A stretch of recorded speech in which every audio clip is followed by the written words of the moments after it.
Hello my students, कैसे हैं आप। दिस इज नवीन जादौन और आप देख रहे हैं जेकन यूट्यूब चैनल। और हम बात कर रहे हैं BSc first year inorganic chemistry, जिसमें हम आ चुके हैं हाइब्रिडाइजेशन हम पढ़ रहे थे। लास्ट हाइब्रिडाइजेशन हमने पढ़ा था sp3d हाइब्रिडाइजेशन, sp3d संकरण। इसमें हम बात करने वाले हैं प्रॉपरली sp3d2 या d2sp3 हाइब्रिडाइजेशन क्या होता है, कैसे इसकी शेप आइडेंटिफाई करते हैं, एग्जांपल्स में इसको कैसे इंप्लीमेंट करें, ये हम सारी इसमें बात करने वाले हैं। ठीक है, तो अगला जो हमारा हाइब्रिडाइजेशन है, एक हमने कौन सा पढ़ा था, sp2, sp3 और sp3d। ठीक है, उसके बाद हम बात करने वाले हैं फिफ्थ sp3d2 या d2sp3।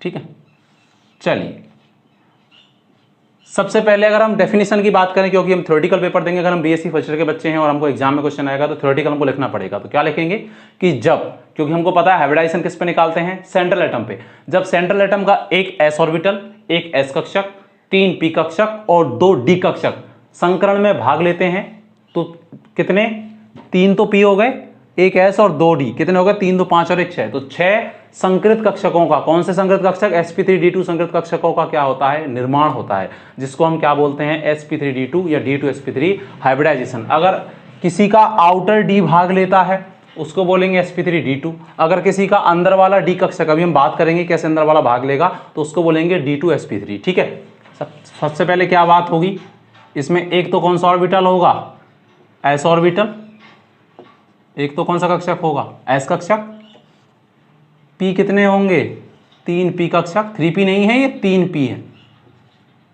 और d कितने होंगे, 2 d कक्षक। ठीक है, कभी कभार नाम पूछ लिए जाते हैं कि 2 d कक्षक होते कौन कौन से, क्योंकि d 5 होते हैं ना, तो ये होते हैं dx² 2y² और dz²। ठीक है, अगर आपसे पूछा जाए कि sp3d2 या d2sp3 में जो d ऑर्बिटल उनके नेम बताइए, तो dx² 2y² और dz²। इनको इजी ऑर्बिटल भी बोला जाता है, ठीक, क्योंकि इनकी जो पालियां हैं, जो लोब्स हैं, वो अक्षों पे बनती हैं। ठीक है, चाहे तो sp3d2 हो चाहे d2sp3 हो, दोनों की जो ज्योमेट्री होती है, दोनों की जो ज्योमेट्री होगी वो कैसी होती है, ऑक्टाहेड्रल। कैसी होती है, ऑक्टाहेड्रल होती है, अष्टफलकीय होती है। चाहे तो sp3d2 हाइब्रिडाइजेशन हो चाहे d2sp3 हाइब्रिडाइजेशन हो। ठीक है, दोनों की से ये कैसी होगी, ज्योमेट्री ऑक्टाहेड्रल। अगर हम ऑक्टाहेड्रल की बात करें बनाने की, तो ऑक्टाहेड्रल क्या होता है, एक तो आप ऐसे बनाएंगे, ठीक है, कोई यहाँ पर सेंट्रल एटम होगा एक, ठीक है, एक बॉन्ड ऐसे, एक बॉन्ड ऐसे, एक बॉन्ड ये, एक बॉन्ड ये, एक बॉन्ड ऊपर और एक बॉन्ड नीचे।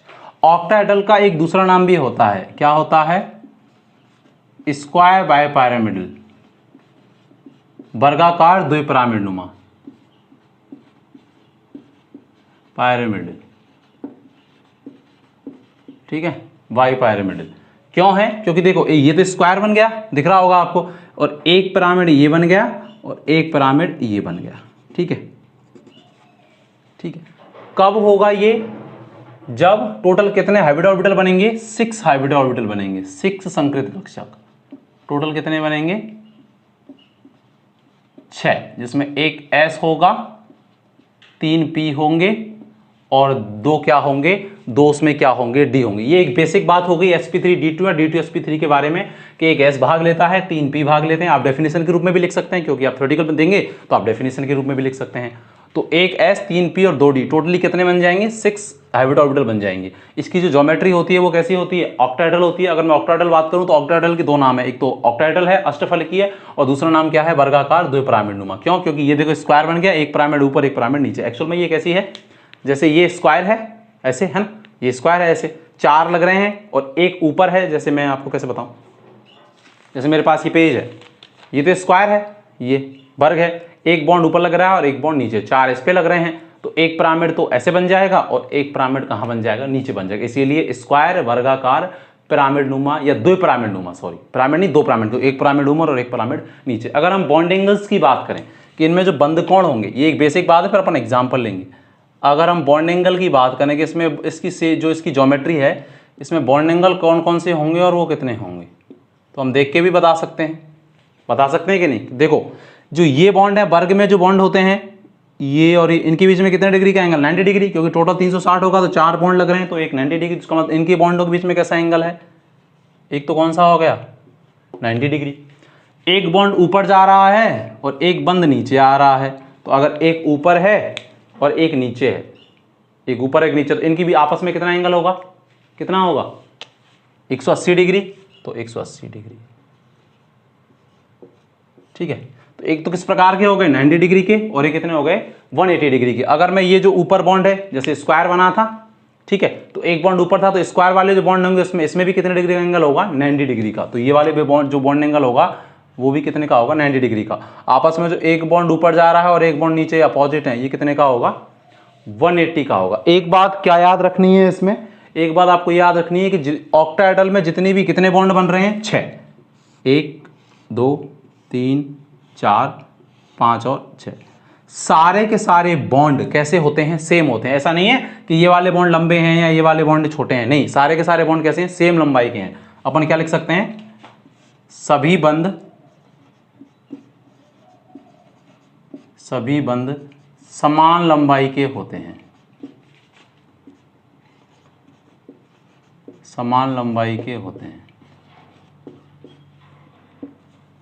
ठीक है। जबकि हमने sp3d अगर पढ़ा था, जिसने नहीं पढ़ा वो जाकर अकेडमी जाके सर्च कर सकता है sp3d। उसमें क्या था, 2 बॉन्ड तो लंबे थे और 3 बॉन्ड कैसे थे, छोटे थे। जबकि ऑक्टाहेड्रल में ऐसा नहीं है कि सर आप इनको दिखा रहे हैं तो ये लंबे होंगे ये छोटे होंगे, नहीं, इसमें सारे के सारे बॉन्ड कैसे होते हैं सेम प्रकार के होते हैं, चाहे तो स्क्वायर वाले हों चाहे वो ऐसे वाले हों, सारे के सारे बॉन्ड कैसे होंगे सेम होंगे, ठीक है। इस बेसिक जानकारी को आप लिखो सारी अपनी कॉपी में, उसके बाद पर हम आगे बढ़ते हैं, एग्जाम्पल की सहायता से इसको समझेंगे क्या क्या होता है। ये सारी जानकारी अब आपकी कॉपी में होनी चाहिए। लिखो इसको एक बार, लिख लो, लिखा आपने, चलिए ठीक है। अब इसमें मैं 3 स्थितियां बताता हूं क्या क्या बनेंगी, इसको लिख लो एक बार है ना, अच्छे से एग्जाम्पल से समझने वाले हैं। मेन जो बातें थी वो सारी हमको पता होना चाहिए, ठीक है। और इसमें क्या है, इस लेक्चर में हम पूरा इस संकरण को ही कंप्लीट करेंगे, इस हाइब्रिडाइजेशन को ही प्रॉपर। हम एक एक हाइब्रिडाइजेशन पर अलग अलग लेक्चर बना रहे हैं क्योंकि आपको कंप्लीट हम देना चाह रहे हैं।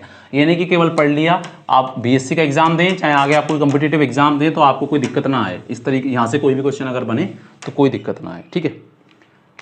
सबसे बड़ी बात है, कितने हाइब्रिड बन रहे थे 6, कितने संगत कक्षक बन रहे थे 6 बन रहे थे, जिसमें एक तो कौन था S, 3 P और 2 क्या थे D थे। क्या क्या स्थिति बन सकती है, देखो मुझे पता है कि हाइब्रिडाइजेशन में अपन किस किस को काउंट करते हैं, सिग्मा बॉन्ड और लॉन पेयर को। Pi bond does not count in hybridization, pi bond को कभी भी संकरण में काउंट नहीं करते क्योंकि वो एक वीक बॉन्ड होता है, ठीक है।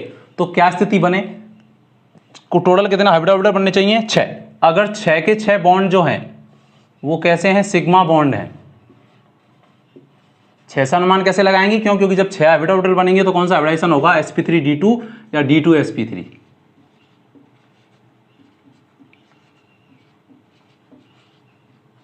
है ना, होगा कि नहीं होगा। तो सारे के सारे बॉन्ड अगर सिग्मा हैं तो क्या होगा, अगर सारे के सारे बॉन्ड सिग्मा हैं तो मुझे पता है कि चाहे तो सारे के सारे बॉन्ड क्या स्थिति बन सकती है, 6 बॉन्ड सिग्मा हो या क्या हो 5 तो सिग्मा बॉन्ड हो और एक क्या आ जाए एलपी लॉन पेयर, या क्या हो 4 सिग्मा बॉन्ड हो जाए, 4 सिग्मा बॉन्ड हो जाए और 2 क्या हो जाए लॉन पेयर, तब भी योग कितना आएगा 6, इसका भी कितना आएगा 6 और इसका भी कितना आएगा 6। ज्योमेट्री अकॉर्डिंग टू हाइब्रिडाइजेशन, चाहे तो ये वाली स्थिति बने चाहे ये वाली बने चाहे ये वाली बने, सब में संकरण तो sp3d2 या d2sp3 है, तो ज्योमेट्री अकॉर्डिंग टू हाइब्रिडाइजेशन, तो ज्योमेट्री सब में कैसी होगी सेम। इसकी भी ज्यामिति कैसी होगी ऑक्टाहेड्रल। अगर ये वाला कोई एग्जांपल इसमें आएगा तो ज्योमेट्री कैसी होगी ऑक्टाहेड्रल, अगर इसमें भी आएगा तब भी ज्योमेट्री कैसी होगी ऑक्टाहेड्रल। लेकिन शेप में केवल किसको काउंट करते हैं हम लोग, सिग्मा बॉन्ड को। इसमें 6 के 6 बॉन्ड सिग्मा है तो जो ज्योमेट्री होगी वही क्या होगी शेप होगी, क्योंकि लॉन पेयर को कभी भी शेप में काउंट नहीं करते हैं, इसीलिए इसकी क्या होगी शेप ऑक्टाहेड्रल ही होगी। बना के भी बता देंगे, अभी बनाई भी थी हम लोगों ने, आपने कॉपी में भी बनाई होगी। ऑक्टाहेड्रल है, इसका दूसरा नाम क्या होता है, कोई सेंट्रल एटम होगा बीच में, केंद्रीय परमाणु, एक बॉन्ड ऊपर एक बॉन्ड नीचे, स्क्वायर बायपिरामिडल या वर्गाकार द्विपिरामिड भी, तो ये इसकी क्या होगी शेप। अगर हम बात करें कि 5 तो सिग्मा बॉन्ड है और 1 लॉन पेयर है तो क्या असर पड़ेगा, तो क्या असर पड़ेगा, तो इसकी जो शेप होगी वो होगी वर्गाकार पिरामिड, कैसे कि भाई जब सारे के सारे बॉन्ड सिग्मा थे, जब सारे के सारे बॉन्ड सिग्मा थे, जब सारे के सारे बॉन्ड सिग्मा थे तो क्या बना था, इस ऑक्टाहेड्रल या वर्गाकार द्विपिरामिड। अब ये सेंट्रल एटम होगा, जो भी मेटल के नाम से रख दिया मैंने, केंद्रीय परमाणु।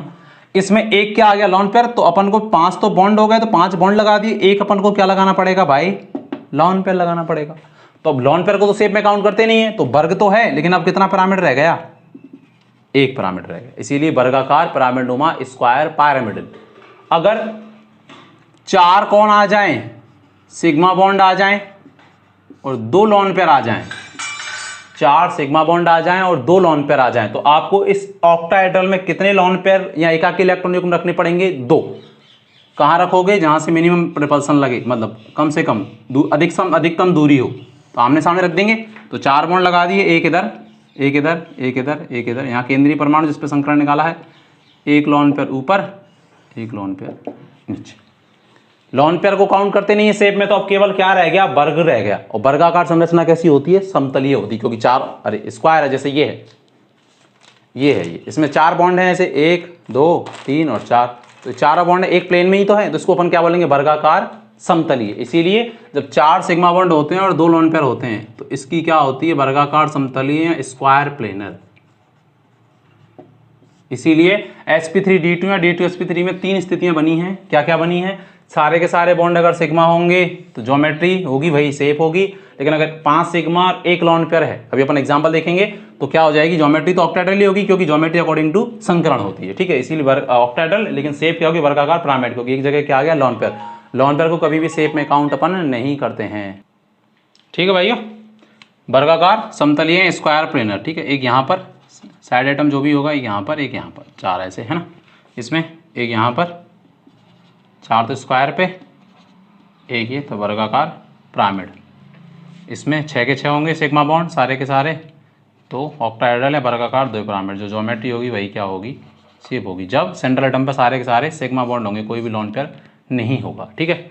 इसको बना लो, उसके बाद अपन बात करते हैं, फिर एग्जाम्पल्स लेंगे अपन, है ना। इसको बनाइए, बनाओ, वीडियो को पॉज करके बना लिया करो, है ना। चलो अपन एग्जाम्पल लेते हैं, ओके, मिटा रहा हूँ मैं।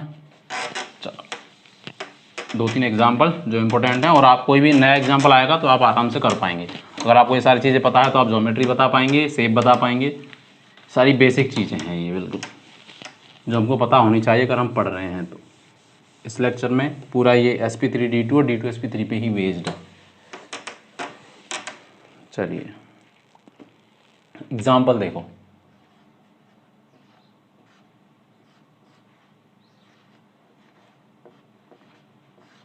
SF6 सेंट्रल एटम कौन होगा, जिसकी संख्या कम है, जो साइज में बड़ा है। संख्या से ही आ जाएगा, संख्या में सल्फर 1 है जबकि फ्लोरीन 6 है। तो जो संकरण है हाइब्रिडाइजेशन किस पे निकाला जाता है, सेंट्रल एटम पे। किस पे निकाला जाएगा, सल्फर पे, ठीक है। एक तो डायरेक्ट क्या तरीका है निकालने का, वो हम जान सकते हैं, और एक हम पूरा एक बार एक्सप्लेन करते हैं। सेंट्रल एटम पे लिखो तो उसका एटॉमिक नंबर कितना, 16। इलेक्ट्रॉनिक विन्यास कैसे लिखोगी, नियॉन 10। नियॉन क्यों लिखा, इससे पहले आखिरी गैस नियॉन आती है। परमाणु क्रमांक 10। कितने नंबर की नोबल गैस है, 2 नंबर की, इसलिए जो अगला S आएगा वो क्या आएगा, 3S, और अगला जो P आएगा वो 3। कितना, 10, 10 और 2 12, 12 और 4 16। 16 भरने थे ना, बनाते हैं। S में एक ऑर्बिटल होता है, P में 3 ऑर्बिटल होते हैं। एक यहाँ कौन खाली पड़ा है, 3D, क्योंकि 3D बनता है, कोई इलेक्ट्रॉन नहीं तो 3D 0।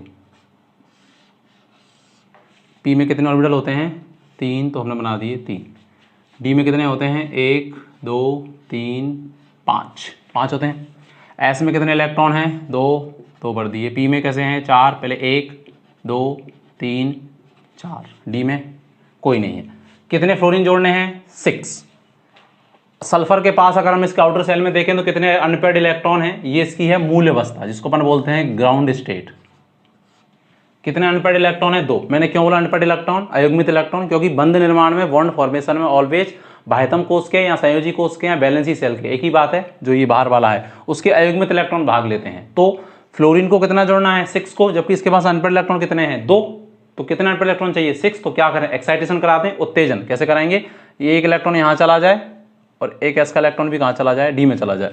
इसके लिए एनर्जी कहाँ से आएगी, इसके लिए एनर्जी आएगी जब SF6 बन रहा होगा तो सल्फर क्लोरीन के फ्लोरीन के ये फ्लोरीन सल्फर आपस में आकर्षित हो रहे होंगे, तो जहाँ पे भी अट्रैक्शन लगता है एनर्जी वहाँ क्या होती है, रिलीज, उत्सर्जित होती है। वो रिलीज एनर्जी ही क्या करेगी, इन इलेक्ट्रॉनों को एक्साइट करेगा।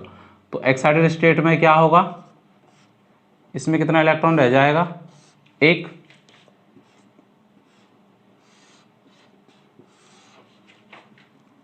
और डी में कितने आ जाएंगे, 2। ये कौन सा था, 3D। इसमें एक चला गया डी में तो कितना रह जाएगा, एक इसमें चला गया तो एक, और एक पहले ही था। डी में कितने आ जाएंगे, 2, 1 2 3 4, 2 इलेक्ट्रॉन आ गए। ठीक है, फ्लोरीन कितने हैं, 6। फ्लोरीन सिंगल बॉन्ड से जुड़ता है, एक यहाँ जुड़ जाएगा, एक यहाँ, एक यहाँ, एक यहाँ, एक यहाँ और एक यहाँ। ये क्या है, S है 3, और ये कौन सा है, P है। 3S है, ये 3P है। ठीक है, एक कोई भी single bond, 1 sigma, 2 sigma, 3 sigma, 4 sigma, 5 sigma और 6 सिग्मा। ये 6 सिग्मा बने कैसे, जिसमें एक ने तो S ने पार्टिसिपेट किया, 3 P ने पार्टिसिपेट किया और 1 2 D ने पार्टिसिपेट किया, इसीलिए कौन सा हाइब्रिडाइजेशन sp3d2। अगर हम ज्योमेट्री की बात करें कैसी होगी, ऑक्टाहेड्रल। और अगर हम शेप की बात करें तो शेप भी कैसी होगी, ऑक्टाहेड्रल। क्यों, क्योंकि सारे के सारे बॉन्ड कैसे हैं, सिग्मा है, इसीलिए जो ज्योमेट्री होगी वही क्या होगी, शेप होगी। बना के भी बता देते हैं तो बना देंगे। ऑक्टाहेड्रल क्या होती है, पहले एक स्क्वायर बनाओ, सेंट्रल एटम कौन है, सल्फर, देन ये, देन ये, देन ये, एक फ्लोरीन ऊपर एक फ्लोरीन नीचे।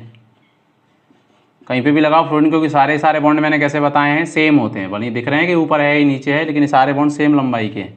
ठीक है, इसीलिए इसको अपन क्या बोलते हैं, ऑक्टाहेड्रल। यहाँ वर्गाकार 2 पिरामिड, क्योंकि एक पिरामिड तो ऐसे बन जाता है, एक पिरामिड ऐसे बन जाता है। ठीक है, एग्जाम्पल लिखो, फिर मैं और एग्जाम्पल आप लोगों के लिए करवाता हूँ। लिखो इस एग्जाम्पल को, है ना, अच्छे से लिखें। लिख लिया आप लोगों ने, ठीक है। अगला एग्जाम्पल देखो, डायरेक्ट करेंगे हम, पूरा नहीं बनाएंगे उसको। डायरेक्ट तरीका क्या होता है वो भी हम देखेंगे, ठीक, क्योंकि आपको लिख के आना पड़ेगा, कम से कम एक एग्जाम्पल तो पूरा एक्सप्लेन करना पड़ेगा, क्योंकि आपका थ्योरेटिकल है। ऑब्जेक्टिव होता तो डायरेक्ट निकाल के बता देते, आंसर दे देते। पर जो नहीं संकरण पूछे, ज्योमेट्री पूछ सकता है, शेप पूछ सकता है, तो आपको सारा का सारा पता होना चाहिए। ठीक है, पता होना चाहिए कि नहीं होना चाहिए। ठीक है, इसको मिटा देता हूँ थोड़ा अच्छे से। हाँ, अच्छे से पढ़ते रहिए घर बैठ के। एग्ज़ाम हो नहीं हो, नॉलेज होनी चाहिए, नॉलेज सर्वोपरि है। आप जब प्रतियोगी परीक्षा देंगे तो आपसे कोई नहीं पूछेगा कि 2021 में आपका कोरोना का वैसे एग्ज़ाम हुआ कि नहीं हुआ। आपसे क्वेश्चन पूछे जाएंगे, उनके जवाब आपके पास होने ही चाहिए। ठीक है, जब आप प्रतियोगी परीक्षाएं देंगे तो उस उद्देश्य से पढ़िए। एग्ज़ाम हो ना हो, उस उद्देश्य से बिल्कुल मत पढ़िए। पढ़ने और सीखने के उद्देश्य से कम लेक्चर तो देखते ही रहो। अगर लेक्चर भी देखते रहोगे, जो लोग पहली बार इस लेक्चर को देख रहे हैं वो मेरे प्लेलिस्ट में जाएँ, पीछे के लेक्चर देखें, फिर देखो कितना मज़ा आता है आप लोगों को। चलिए अगला एग्जाम्पल, IF5। ठीक है, IF5 जैसे ही आया, किस पे निकलेगा, हाइब्रिडाइजेशन I पे, क्योंकि I संख्या में कम है। कुछ नहीं करना, डायरेक्ट निकालेंगे हम लोग। कैसे, सेंट्रल एटम कौन है, आयोडीन। आयोडीन के आउटर सेल में 7 इलेक्ट्रॉन आते हैं। कैसे, 17वें वर्ग का एलिमेंट है। P ब्लॉक को खोलेंगे, आवर्त सारणी सबके पास होनी चाहिए। ठीक है, 17वां वर्ग P ब्लॉक में जो 17 जो ग्रुप है, उसमें जो एलिमेंट आएंगे, उनके सबके आउटर सेल में कितने इलेक्ट्रॉन आएंगे, 7 आएंगे। ठीक है, 7 का मतलब 7 बिंदी लगा देंगे, 1 2 3 4 5 6 7। कितने फ्लोरीन जोड़ने हैं, 5। फ्लोरीन सिंगल बॉन्ड से जुड़ती है। एक इसके साथ जुड़ गया, एक इसके साथ जुड़ गया, कितने हो गए, 3 4 और 5। एक 2 इलेक्ट्रॉन इसके पास बच गए, और 2 इलेक्ट्रॉनों का युग्म क्या कहलाता है, लॉन पेयर। 2 इलेक्ट्रॉनों का युग्म क्या कहलाता है, लॉन पेयर। कितने sigma, 1 sigma, 2 sigma, 3 sigma, 4 sigma और 5 सिग्मा। इसका मतलब सिग्मा बॉन्ड तो कितने हुए, 5, और एक क्या हुआ, LP। ओवरऑल कितना आया, 6।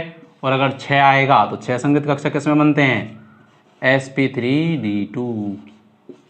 इसीलिए इसमें कौन सा संकरण होगा, sp3d2। और अगर sp3d2 जो अगर संकरण होगा तो इसकी ज्योमेट्री कैसी होगी, ऑक्टाहेड्रल।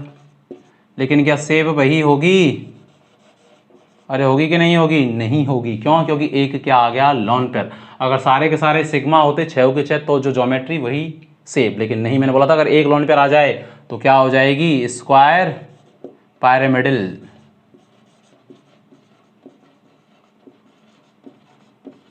स्क्वायर पिरामिडल, वर्गाकार पिरामिड नुमा। कैसे? स्क्वायर बनाओ, केवल एक कम कर दो। सेंट्रल एटम कौन है? आयोडीन, आयोडीन ठीक है। कितने फ्लोरीन जोड़ने? 5, 2, 3, 4 और 5। एक क्या है इसके पास?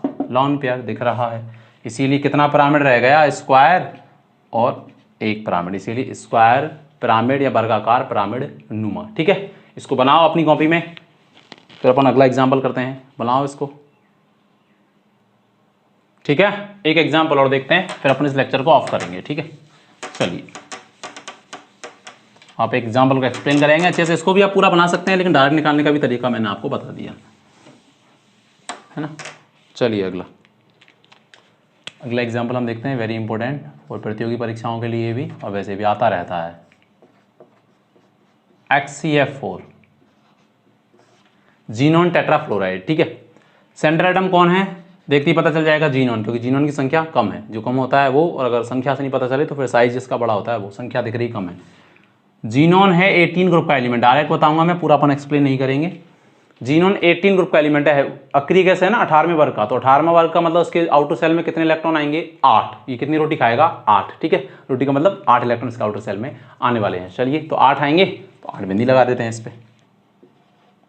2, 2 4, 2 6, 2 8। कितने फ्लोरीन जोड़ने हैं? 4। फ्लोरीन किस बॉन्ड से जुड़ता है? सिंगल बॉन्ड से। ठीक है, जो भी हैलोजन होती है, फ्लोरीन, क्लोरीन, ब्रोमीन, आयोडीन, वो सिंगल बॉन्ड से ही जुड़ती है। 4 जोड़ दो, 1, 2, 3, 4। 2 इलेक्ट्रॉनों का एक युग्म क्या कहलाता है? Lone pair. 2 इलेक्ट्रॉनों का एक युग्म क्या कहलाता है? Lone pair. तो यहाँ जीनोन के पास 4 तो क्या है? सिग्मा बॉन्ड है ना, दिख रहे हैं 4, 1 2 3 4, प्लस 2 क्या है? एलपी। टोटल कितने हुए? 6। और अगर 6 होंगे तो कौन सा हाइब्रिडाइजेशन? sp3d2। और अगर sp3d2 होगा तो ज्योमेट्री कैसी होगी? ऑलवेज ऑक्टाहेड्रल, क्योंकि ज्योमेट्री अकॉर्डिंग टू हाइब्रिडाइजेशन। लेकिन शेप क्या होगी? शेप ऑक्टाहेड्रल होगी क्या? नहीं, शेप में किसको काउंट करते हैं? Only sigma bond. इसीलिए 2 क्या आ गए इसके पास? लॉन पेयर, तो क्या हो जाएगी? वर्गाकार समतलीय। बनाई थी अभी अपने, लिखा भी था। कैसे? ये वर्ग बन गया, स्क्वायर जिसको अपन बोल रहे हैं। जीनोन सेंट्रल एटम है, एक फ्लोरीन ये, दूसरा ये, तीसरा ये, चौथा ये। Fluorine, fluorine, fluorine, fluorine. एक लॉन पेयर इधर रख दो, एक लॉन पेयर इधर रख दो। तो लॉन पेयर को शेप में काउंट करते नहीं है, तो ये वर्ग, और वर्ग के सारा बॉन्ड, चारों जो बॉन्ड होते हैं वो एक प्लेन में होते हैं, इसीलिए वर्गाकार समतलीय, स्क्वायर प्लेनर इसकी क्या होगी? शेप होगी। ठीक है, तो हमने क्या क्या बात की? sp3d2 संकरण क्या होता है, इसकी ज्योमेट्री क्या है, इसकी शेप क्या है, कौन कौन सी कंडीशन इसमें बन सकती है, वो हमने सारी बात की। ठीक है, एक संकरण और रह गया, मतलब अपन ने जो इसी में बात की थी sp3d2 या d2sp3। अगर अंदर वाला d भाग लेता है तो वो क्या होगा? d2sp3। आप कैसे पहचाने? हम सेकंड ईयर में पढ़ेंगे, लेकिन मैं बता देता हूँ।